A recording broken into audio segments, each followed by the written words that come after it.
Buenos días, buenas tardes, buenas noches desde ACDP. Aquí estamos y nada, pues una semana más, un vídeo más. Yo estoy impresionado porque cada vídeo es un milagro y es tremendo que os dejen seguir aquí a vosotros dos, Antonio María, Jesús Silva. Sí, a mí es que me traen porque os vigile un poco. Sí, por darte un paseo. Sí. Y yo vengo por la comida. Para él da guerra en los campos, para que la dé fuera de los campos. Guerra campos. Guerra campos, ahí estaba el chiste. Bueno, pues nada, bueno es veros, bueno es conoceros. Y ya sabéis que el tema bíblico aquí... Bueno es el Dios de Israel para los justos. Bueno es. Dice el Salmo. Bien dicho, ¿eh? Salmo Sabéis 72. que aquí nos encanta el tema bíblico. El Padre Jesús no se le cae la Biblia de la boca. Mucho, ¿no? Somos unos apasionados y pues fíjate, muchas veces yo lo que observo es que no tenemos como muy clara toda la historia del Antiguo Testamento, pues desde Adán y Eva hasta la historia de los macabeos y ya luego será la venida del Señor, así que vamos a dedicar este vídeo a hablar de eso, de la historia del Antiguo Testamento. Hola, muy buenas a todos. A veces le bajamos porque empieza, ¿verdad? Vicario de Cristo. Entonces, colocarnos bien y empezamos como... Gracias. Por favor, acuso a muchos veterinarios que no son veterinarios.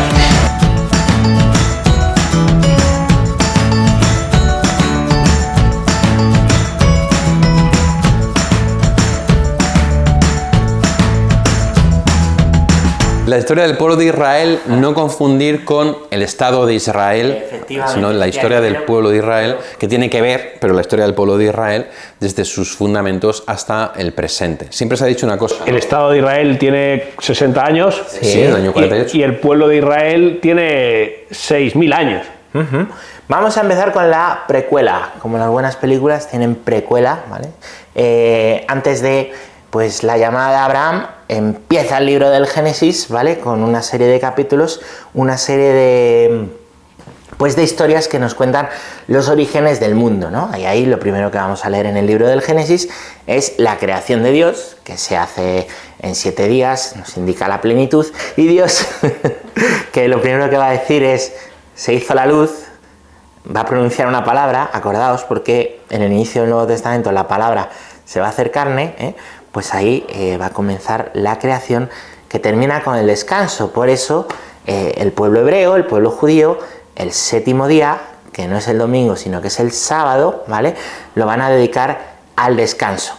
El 6º día es el día en el que ha aparecido el hombre y como no es bueno que el hombre esté solo, pues también la mujer, Adán y Eva, ¿no? Y Adán y Eva pues van a tener unos hijos, ya en Génesis 4.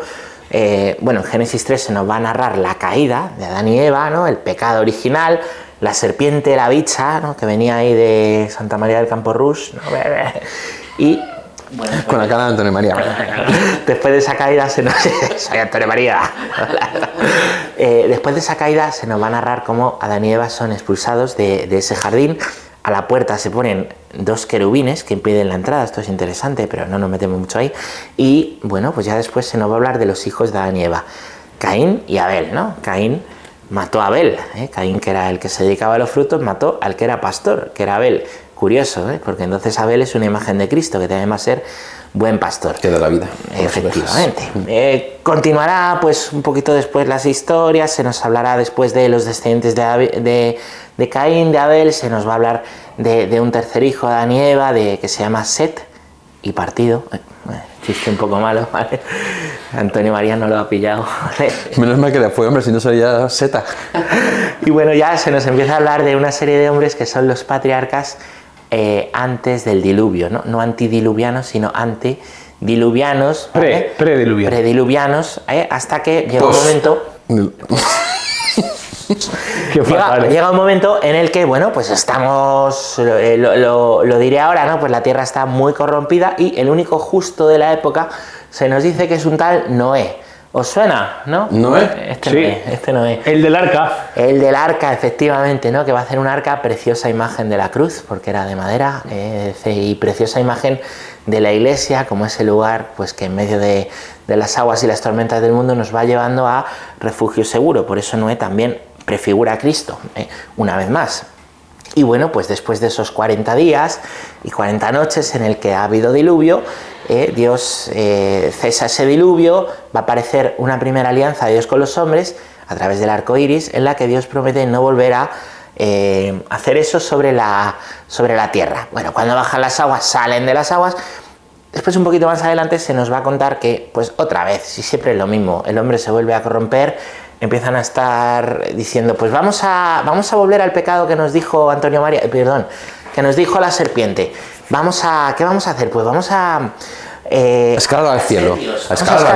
Vamos a ser como dioses. Y entonces es la historia de la Torre de Babel, donde Dios les confunde las lenguas para que se pelean. Eso es lo contrario a lo que será Pentecostés, y pues al final se acabó la historia de la torre. Y con eso tenemos Génesis 1 a 11. 1 al 9. Al 11. No, al 9. Al 9. Al 9, 1 al 9. Que es la historia previa. Es importante. Sí, al 9. Quiero decir que, una pausa, llevamos 6 minutos y estamos en Génesis 1 al 9. Esta parte, Espera, que es importante tener María. Eso tiene sentido. Fíjate de Pachi de mí, que sabemos de lo que hablamos. Correcto. ¿A dónde vamos a llegar?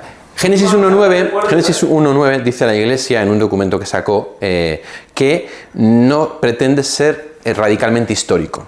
No quiere decir que no se base en hechos históricos, ¿vale? Pero que no pretende ser radicalmente histórico. Realmente a partir de Génesis 10 es cuando empieza lo que se pueden considerar como acontecimientos históricos datables, que es con la historia de Abraham, hijo de Terah, ¿vale? Entonces, los relatos anteriores hay mucha gente que se raya, pero sí que hubo Adán y Eva, no hubo Adán y Eva, sí que hubo serpiente Antonio María, no hubo serpiente Antonio María, hubo Torre de Babel, hubo diluvio. Eso no importa, lo que importa es lo que tiene que ver con la salvación. Es muy probable que haya un sustrato de realidades detrás de eso, porque otros textos de la cuenca del Mediterráneo cuentan historias muy parecidas, y por lo tanto es muy probable que haya un sustrato de verdades reales, históricas, pero que se han convertido en esas historias que el libro de Génesis recoge más o menos en el siglo VI antes de Cristo, ¿vale? Para ponerlas al servicio del plan de Dios, de la revelación de Dios. Por eso, propiamente como tal, la historia del pueblo de Israel, aunque recoge desde Noé, ¿no? Y todo eso, empieza hace 4.000 años con Abraham, capítulo 10 del libro de Génesis. Efectivamente, y esto era importante contarlo, y vamos a empezar ya con la historia propiamente del pueblo de Israel. Vamos allá. Con Abraham. Al que Dios... Háblanos de Abraham y tú nos vas a hablar de Moisés. ¡Ah, qué maravilla! Abraham, déjale hablar. Yo me lo sé, eso me lo sé. Un pastor, hijo de Terah, en la zona de Mesopotamia, entre dos ríos, el Tigris y el Éufrates, Mesopotamia, entre dos ríos, ¿vale?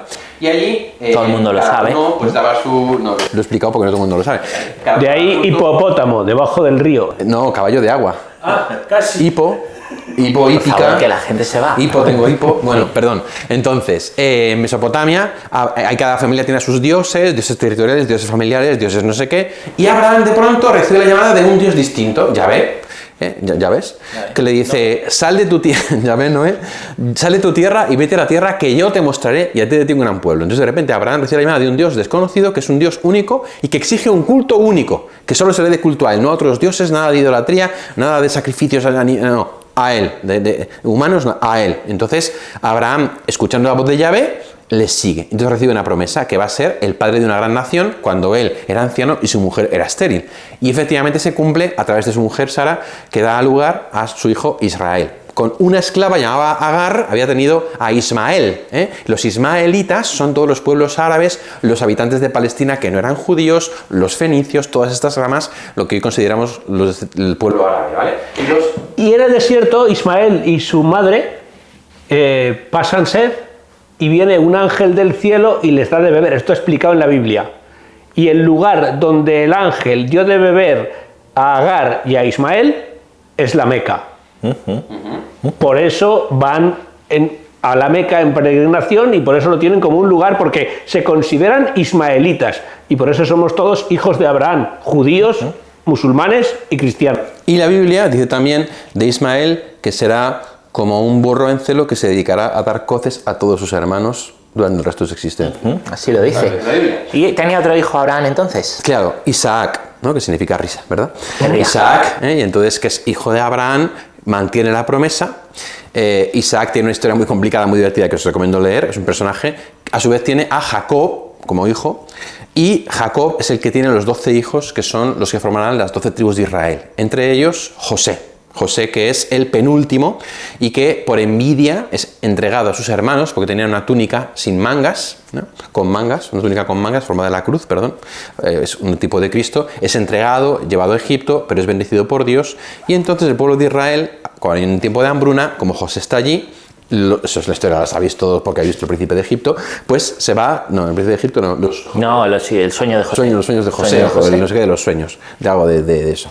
Y entonces se van los 12 con sus familias y con José a Egipto, y allí cuando ya José muere, y cuando muere Jacob que es enterrado, y cuando muere el faraón, son esclavizados, y entonces están durante unos 400 años más o menos esclavizados por los egipcios, los hebreos, los Hapiru, que es el nombre que se ha encontrado en las tablas egipcias, los Hapiru, los hebreos, esclavizados para la construcción de las ciudades granero Pitom y Ramsés. No construyeron las pirámides, que hay gente que piensa, construyeron ciudades granero Pitom y Ramsés, y estuvieron durante 400 años cautivos del pueblo de Egipto, como había sido profetizado también por el Señor a los patriarcas. Muy bien, esto que os he contado yo y lo que os ha contado Jesús es el libro del Génesis, que tiene 50 capítulos. Y ahí, con esos hebreos, esas tribus que llevan ya 400 años en Egipto como esclavos, empieza el Éxodo. El Éxodo. El Éxodo es el nombre de un barco que llevó a los judíos durante la Guerra Mundial. No. Eso fue la carne, hombre. Eso es verdad, lo del Éxodo, pero sería otro tema. Se llama así porque hay un libro que explica cómo, al crecer el pueblo judío en Egipto, el faraón dio un decreto por el cual todos los varones que nacieran de las madres hebreas tenían que tirarlos al río. Y así descendía el pueblo. Pero una madre puso en un canastillo de mimbre a su hijo y lo dejó en el Nilo. Y río abajo, seguido por su hermana mayor de aquel niño, llegó a donde estaba la hija del faraón, que lo cogió, se dio cuenta de que era un niño de los hebreos y se lo llevó a palacio. Y antes de que pasara eso, la hermana le dijo: ¿quieres que te busque una nodriza para que le dé de mamar? Y entonces la hija del faraón dijo: pues buena idea. Y la niña fue a buscar a su madre, le llevó el nene y le dijo: toma, dale de mamar. Así que su madre lo pudo tener durante la infancia, y cuando ya estaba crecidito se lo devolvieron a la hija del faraón, y Moisés, que significa salvado de las aguas, vivió en palacio como si fuera uno más. Muy bien.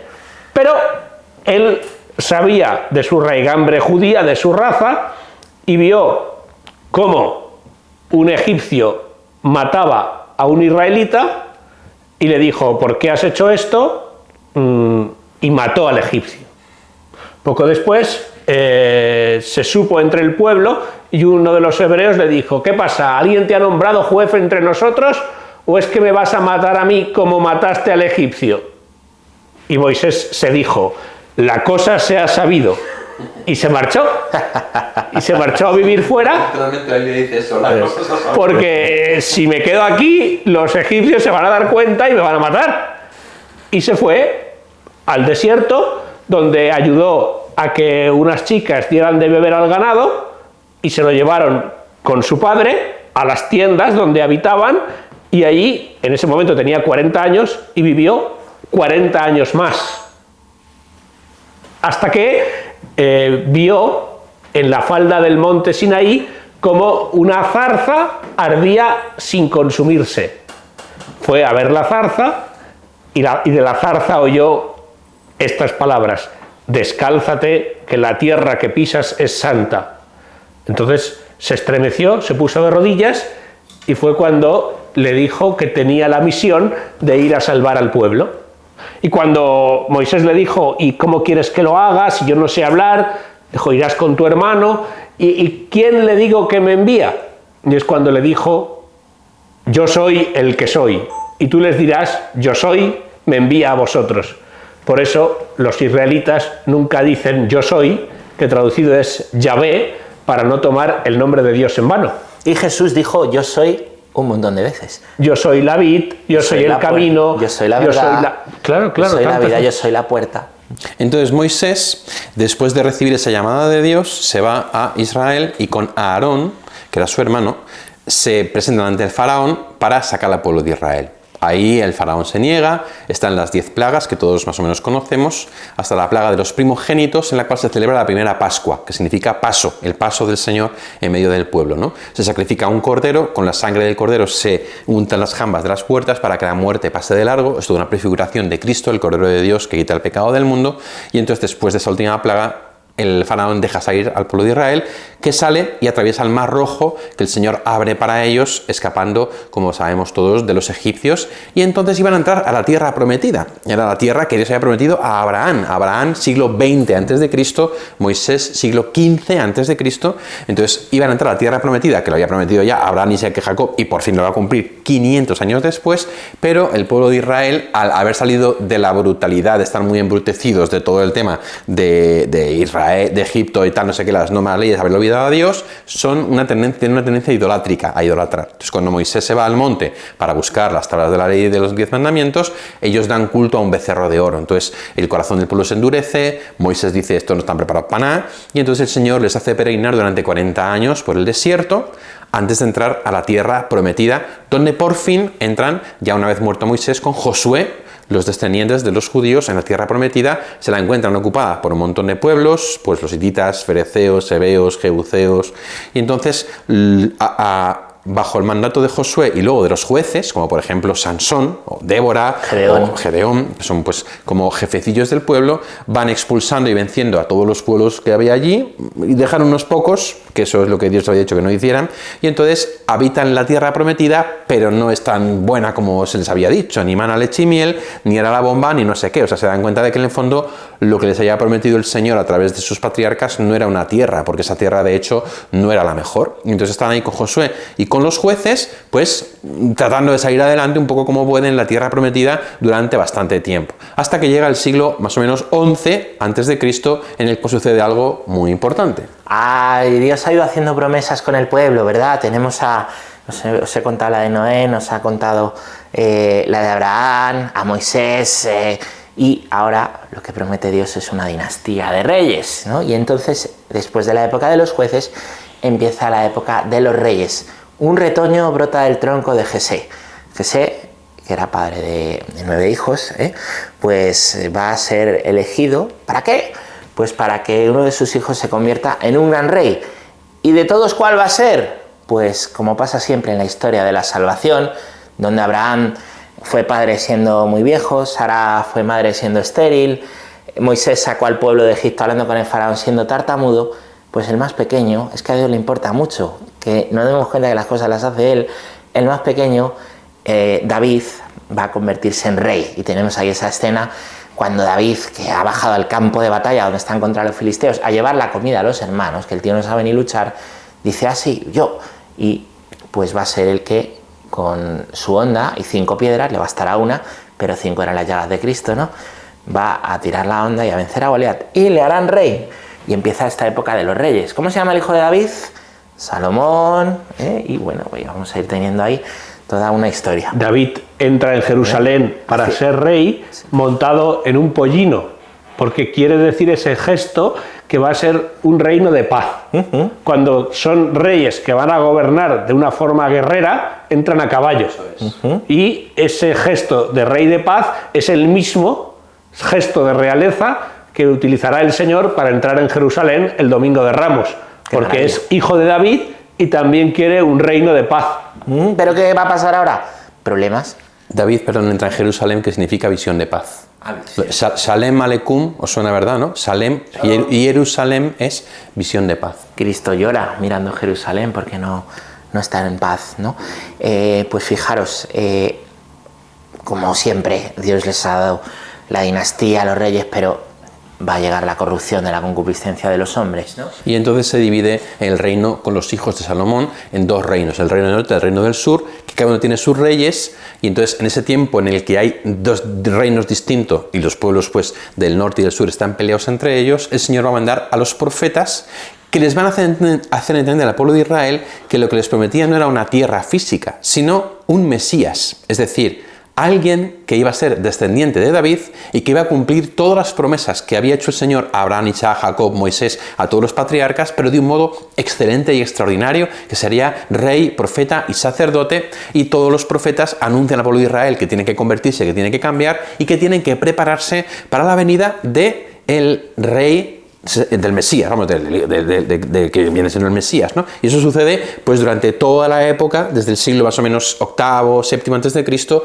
hasta prácticamente el siglo segundo antes de Cristo, porque esos dos reinos que están peleados, que están así, que hay algunos reyes buenos, pero la mayor parte son malos, que dan culto a Dios, pero no dan culto a Dios, en el reino del norte hacen un santuario que es distinto al templo de Jerusalén, es un caos total, acaban cayendo bajo el dominio el reino del norte de Asiria y luego finalmente el reino del sur, es decir, Jerusalén acaba siendo conquistada por Babilonia. Entonces Israel es conquistada y Babilonia deporta a los judíos fuera de Israel y entonces empieza la diáspora que se llama, que es cuando los judíos salen fuera de Israel, ¿no? Esa diáspora termina cuando llegan los persas, que también conquistan Babilonia y vuelven algunos judíos a Israel, después son conquistados por los griegos, con los que hay una enorme persecución muy fuerte, muy bárbara, hay muchos mártires ahí judíos porque no querían dar culto a la imagen del emperador, hacer idolatría, comer la carne prohibida, es una época tremenda, y finalmente los griegos son conquistados por los romanos, y los romanos traen la paz, con Octavio Augusto por fin estando todo el orbe en paz, es cuando ya llega el final. Y en esa última época, los siglos segundo hasta el año 0 más o menos, se escriben los libros sapienciales, es decir, el libro de la sabiduría, Proverbios, Eclesiástico, Eclesiastés, y se recopilan los salmos, que muchos vienen de antes, muchos son de David, muchos son de Salomón, pero se recopilan justo en torno a esa época y entonces llegamos a ese ápice de la historia, el año 0, que es el momento en el cual el pueblo de Israel está sometido a una potencia extranjera, esperando al Mesías, buscando el cumplimiento de las promesas y que lleva ya varios siglos sin profetas. Y aparece un personaje, Juan Bautista, que va a ser el último profeta, el precursor del Mesías. Pero fijaros si a nosotros nos cuesta cambiar, que estamos toda una vida para convertirnos. El pueblo de Israel, los profetas, 2000 años, y los profetas siglos y siglos y siglos. Y esto que ha dicho Jesús de Juan el Bautista es muy importante. El último de los profetas en el Antiguo Testamento se llama Malaquías.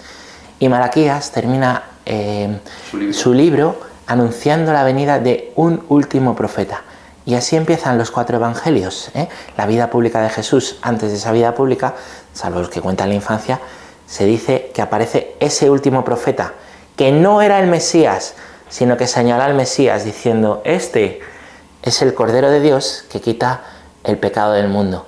Toda esta historia es para que venga Cristo, y toda esta historia es para que tú y yo podamos conocer a Cristo. Fijaros cómo hace Dios las cosas, qué bien hace Dios las cosas.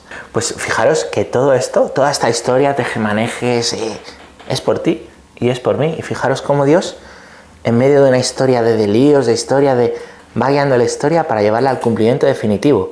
Eso pasa para nosotros y eso ha pasado con la historia del pueblo, que es la nuestra, porque estamos, lo queramos o no, inmersos dentro de una gran historia que es la historia de la salvación y que continúa en Cristo, pero creo que de eso, hermanos, vamos a hablar en otro vídeo. Continuará. Me ha encantado. Se llamaba El pueblo de Israel y estabais todos esperando. ¿Y qué pasa con Israel? No, pues en el próximo vídeo lo contamos. Lo vemos. Y solo vamos a recomendar hoy un libro que es la Biblia. Efectivamente. The Holy Bible. Muchas gracias a todos.